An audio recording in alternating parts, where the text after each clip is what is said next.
Hey guys, it's August the 10th, 2021, and I wanted to come on here and share with you all something amazing that I found. I'm sure some of you have probably already run across this, but this is the first time I've actually sat down and done the math, and I am not a math mind. I'm left-handed, right brain dominant, not even close to being math-minded. So I may have trouble explaining this, but this is the best way I could think to do it. So if y'all have any questions about my math or something else, put it down in the description, the comment section. But here's where I'm coming from, okay? So my good friend Andrea told me about this book, the Book of Enoch and the Book of Giants, the three books of Enoch and the Book of Giants. Now we know Enoch was a man of God. God raptured him, and along with Elijah, those were only two in the Bible we're told that were so closely walking with the Lord that God just took them. They didn't experience death. So the books of Enoch were not, maybe were in our Bible at one point and taken out. I don't know. I mean, I've heard that they were. I know they're still in the Ethiopian Bibles, but the books of Enoch and the Book of Giants were found among the Dead Sea Scrolls. And so that gives it some weight, that gives some age behind them. But anyway, I think Enoch, if he did write all these things down, then we should probably be somewhat familiar with what Enoch did, since, he was a man of God and had some wise things to say. So that's why I ordered this book and I began reading. Now I'm not only like chapter 10 of the first book, and already my mind is blown here and I'd heard this, but I'd never sat down and done the math, like I said. So of course we know the fallen angels, there's about 200 of them. They came down and they mated with women, and they took all that they wanted of wives, and the children were giants that came from these fallen angels and the humans.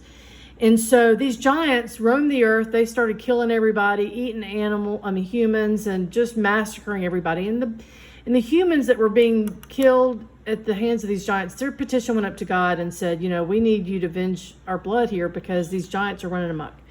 Okay, so that's when God looked down and he called all of his archangels together.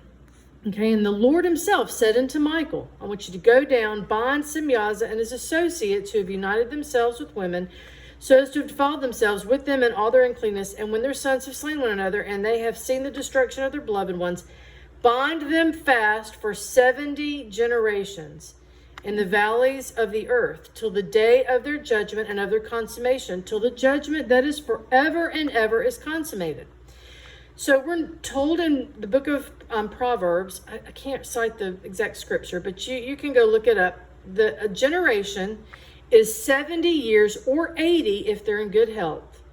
So prophetically speaking, when you see the word generation, we're talking about a time period of between 70 and 80 years. So let's go with the earlier number, 70 years. Okay, if bind them fast for 70 generations, if you take 70 generations times 70 years for a generation, that gives you 4,900 years. If a generation equals 70 years, okay? So we're told that from the time of the binding of the fallen angels for 70 generations, then the end of all generations will come. So the end of all things, the end of the world as we know it, will happen around 4,900 years after the binding of the fallen angels. So you might want to know when the fallen angels were bound, so that we can get some idea if this is truly the last days, if we're truly in the end. For all of these people that say, well, every generation has thought this was the end, we're no different from them. We might be. Okay, but I'm just saying my math, y'all be patient with me here. I'm going to try to explain my math on this. Okay, now we don't know exactly. See, Michael was given this decree by the Lord to go and bind them, but he had to wait until after they had seen their children dying in this big battle they had with one another. Okay, so God wanted them to see their children slay one another, and then they would be bound for 70 generations. Okay, so in chapter 12, we're told that before these things Enoch was hidden, and no one of the children of men knew where he was hidden, or where he abode, what had become of him. And his activities had to do with the watchers in his days were with the holy ones. Okay, the watchers were the fallen angels. We were told that earlier. And Enoch was raptured right here. He was taken, and he was taken in order to relay messages to the watchers, between God and the watchers. We're told that as the chapter progresses. And you see, I've already written a bunch of notes around here.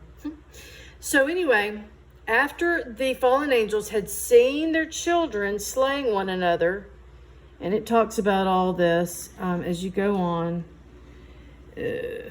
Anyway, then Enoch relayed the message that God had given to Michael. Okay, so he says, this is what's going to happen with you guys. And he comes over here and he says, there's been, they petitioned for mercy. Here, let me go back here. He says, oh, here it is. So Enoch went to the fallen angels, the watchers, and he said, a severe sentence has gone forth against you to put you in bonds. And this is, you're supposed to know that this is coming down on your heads. And they were so upset. They could not even look up for shame of their sins. So there was remorse. They were repentant.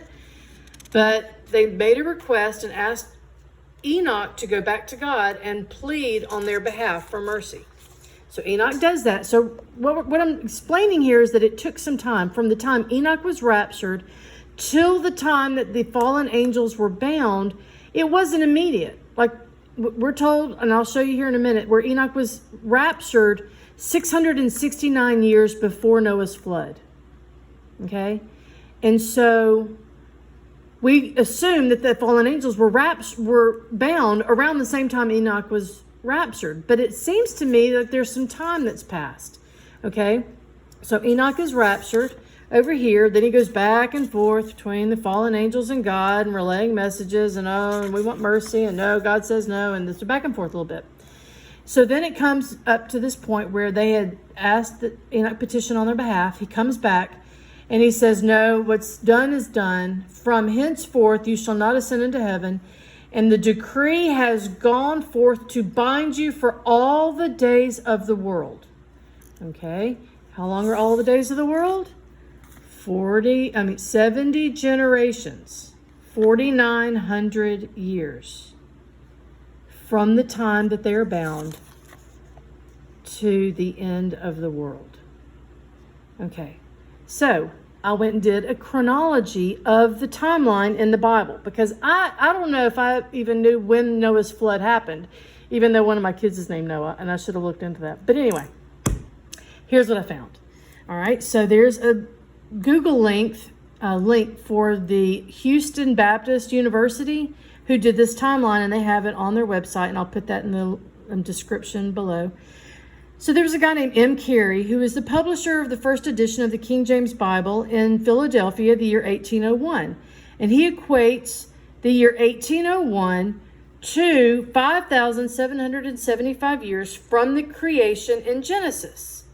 1801 is the year 5,775. His chronology largely follows that of Reverend James Ussher's Annals of the World, first published in 1658. Okay, so if 1801 equals 5,775, the year from creation, you add 220 years to 1801 brings you to 2021, the current year that we're in, obviously. If you add 220 years to 5,775, you get 5,995. So 2021 is actually 5,995 years from creation. Now, if you go look in Google and you type in what is the year 2021 on the Hebrew calendar, they're going to tell you it's 5,782. But that's not right, according to the chronology that M. Carey derived from the Annals of the World that was published in 1658. I would assume this is well-established chronology. I don't know where the Hebrew calendar is showing that the current year, 2021, is 5782, because everything else points to 5995. Okay, now that we've gotten that out of the way, here's what got me excited, because my son recently married, and when my uncle came to the wedding, he brought me a Bible. And it was a Bible he found when he was cleaning it out in an old storage room, and he doesn't even know where the Bible came from, thinks his wife had gotten it treasure hunting somewhere. Anyway, here is the Bible. Okay, it's really old, needs to be rebound. It's in bad shape, but it's got all of these, it's actually published in 1813. Do you see that? By M. Carey in Philadelphia. Okay, the same M. Carey that published the first edition of the King James Bible in Philadelphia in 1801. Well, this Bible that I have is 1813, published in Philadelphia by M. Carey. So I started thinking, all right, well, if he did a chronology of the Bible's timeline in 1801, he probably would have put it in his Bibles that he published. This has been sitting on my countertop, my coffee table, since March, and I've not even really looked through it, but I did. When I saw that M. Carey also published this, I went and looked, and lo and behold, here's the chronology, guys. Look at this. Isn't this amazing? So I can verify what I found in the Google link. All right, right here, we're showed Noah's Ark. You see this little dotted line? This is from Adam, birth of Adam to Moses, the chronology, and we're told exactly when Noah's flood happened. 1656, at the death of Methuselah. The year 1656 from creation. Okay?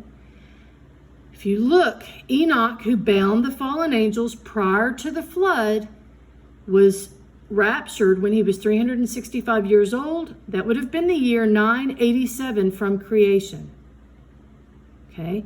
So if 1656 was the year of the flood, 987 was when Enoch was raptured. That is a difference of 669. Let me make sure. 669 years. Okay?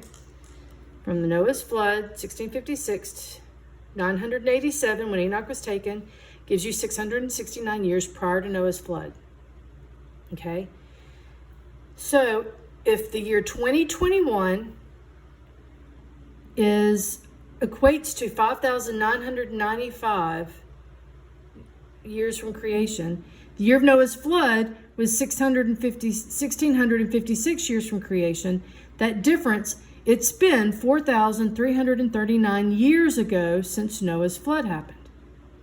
If you add the 4,339 years since Noah's flood plus the 669, because we know that Enoch was taken that number of years before the flood, that gives you 5,008 years since Enoch was taken. Now, we know that Enoch didn't bind the angels right away. He went back and forth, remember, between God and the angels, petitioning and seeing if God would hear their plea for mercy and all that. And then finally he said, okay, now it's done. We're going to have to get you bound. And so what if, right, there's a difference here. 70 generations is 4,900 years, right? 70 times 70. But we know in the year 2021, it's been 5,008 years since Enoch was raptured. So at the latest, he was raptured, and we know he bound the angels right after his rapture period. So it's been 5,008 years since Enoch was raptured. What if it took 108 years? We don't know how time is in heaven. We'll know soon enough, but we don't know right now how long it was between the time Enoch was raptured and when he bound the angels. Let's just assume, for argument's sake, and for my simple math, that it was 108 years. See? It's been 508 years since Enoch was raptured to the year 2021. 70 generations, 70 times 70 is 4,900. That's a difference of 108 years. If Enoch was taken in 987, you add 108 years, the time maybe perhaps that he went back and forth between God and the watchers. That brings you to 1,095. Could that possibly have been the time that the fallen angels were bound? I'm just guessing here. We don't know. We're just told 70 generations. And we're assuming it's 70 years on the nose, but it could be 71 years, 72 years, 73, up to 80. Okay, so 5,995, 2021. Minus 1,095 years, which is Enoch taken in the 108 years of going back and forth, brings you to 4,900 years. Guys, I don't know if the fallen angels were exactly bound 4,900 years ago, but we know it says 70 generations. And based on this math, we're there. We're there. I don't know if we're the exact year, but it sure feels like it. I know we don't have another 10 years or even another 100. Guys, we're there. So I just want to encourage you guys. I wanted to share this chronology with you. You can even stop, pause on the video and look at that. It's so detailed. I wanted you to look through all of these things and just be encouraged. Jesus is coming soon. Let this be the one more reason that you're looking up and watching for him. It could be any moment now. Be encouraged. Love you guys. God bless you. Have a great day.